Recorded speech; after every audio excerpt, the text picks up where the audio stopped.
Yesterday was supposed to be perfect.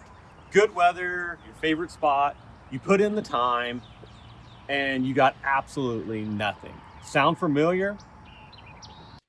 But meanwhile, the day before, 2 days before, week before, whatever it may be, maybe conditions weren't even that great. There he is. And fish just seemed to be everywhere.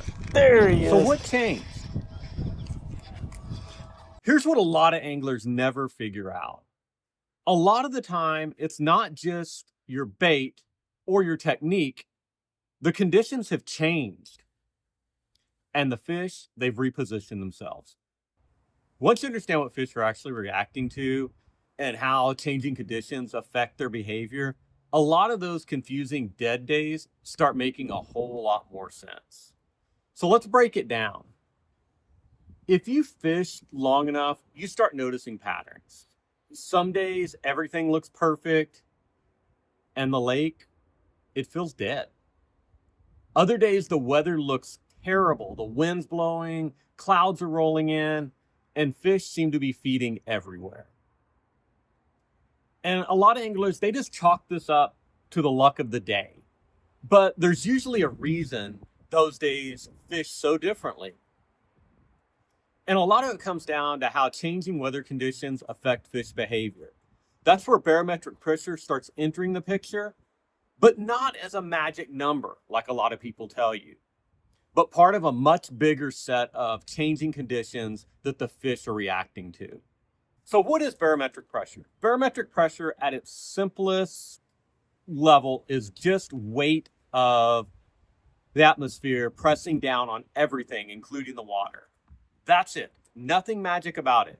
High pressure usually means calm weather, clear skies, and stable condition. Low pressure usually means clouds are rolling in, wind is picking up, storms are rolling in.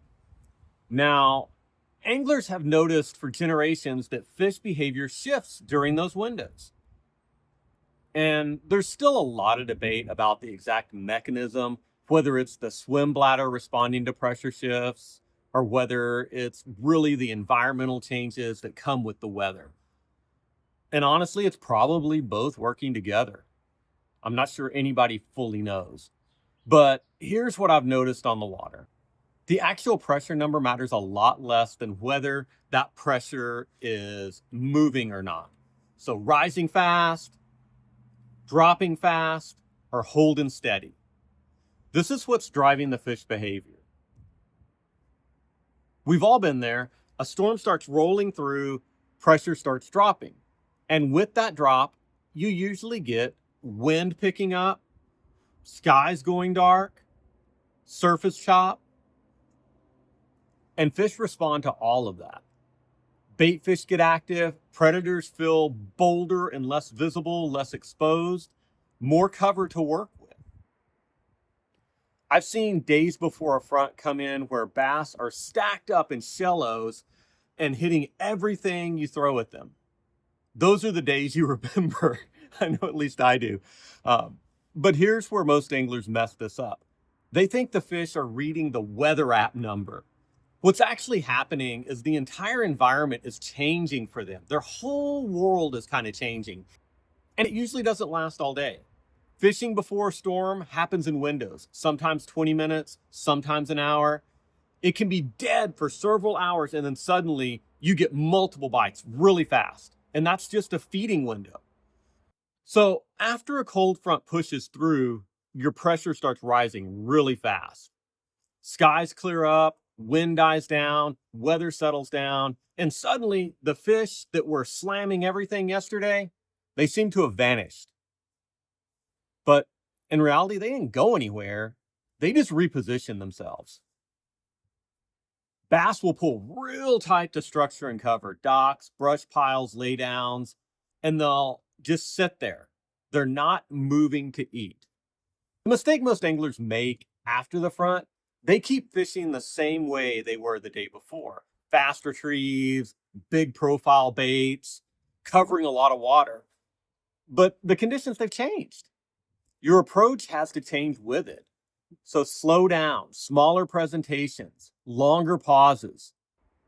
Now, there's another reason post-front fishing gets tougher that doesn't get talked about very much. In these post-front conditions, fish can actually just see better. The water's calmer, the skies are clearer, there's very little surface chop. So now your line is more visible, your lure looks less natural, your movement stands out. So jigs, Texas rigs, Ned rigs, they work very well after fronts. Not because they're magic, they work because they match the conditions. Now, here's where a lot of the barometric pressure advice completely falls apart. Because there's a myth floating around, and I want to kill it right now. And I've probably been guilty of this as well. A lot of anglers believe there's a magic pressure number. And I look at the pressure, but I look at other things too. I don't look at it in a vacuum. They see 29.8 is perfect as an example, and above 30.2, you just forget about it. You don't go fishing. Now, what actually makes fishing tough isn't necessarily the high pressure. It's the sudden spike in pressure, especially right after a strong cold front. That rapid shift is what repositions fish fast and shuts down the feeding window. But here's the part that people miss about that. If high pressure sticks around for a day or two, fish adjust. They get used to it. They settle back into their predictable behavior. Feeding windows open back up. I personally have had really good days during high pressure. Not by ignoring it, but by adjusting my expectations and my approach to what I'm doing. Fish don't shut off forever after a front. They just move. And once you figure out what they're doing and where they've moved to, you're back in the game. They just start pulling tighter to cover and they get less active, but they'll still eat. You just have to give them the right thing. So stop asking what's the perfect pressure. Start asking, how are fish likely adjusting to what's happening right now? That's the question that makes you a better angler. Falling pressure, clouds, wind, fish may start to roam. They feel more comfortable. They'll chase faster presentations so you can cover more water. Rising pressure after a front, fish pull tight to structure. They slow down. Think surgical. You're trying to get right to where they are. And stable conditions, several days, same weather, fish, they settle in, find their spot, patterns become reliable again. One thing I'll add from my own experience, pressure seems to hit the hardest in cold water. Fall, winter, in the pre-spawn time, fish are already moving less. A major front can make it feel like the lake is empty. In summer, it's pretty different in all honesty. The metabolism of the fish is high. The fish are more aggressive overall. Pressure shifts still matter, but temperature, current, shade, and bait location can all outweigh that higher pressure. So context is everything. It's not pressure in a vacuum, it's all the conditions.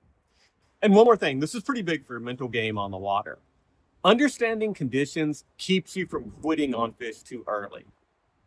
I've been on spots that were dead for a pretty decent period of time. Started second guessing myself, and then all of a sudden the conditions shifted a bit and the bite turned on in just like a 10-minute window. The anglers that stay patient and keep adjusting almost always catch more fish. Not because they're luckier, because they understand what's happening and they're adjusting to it.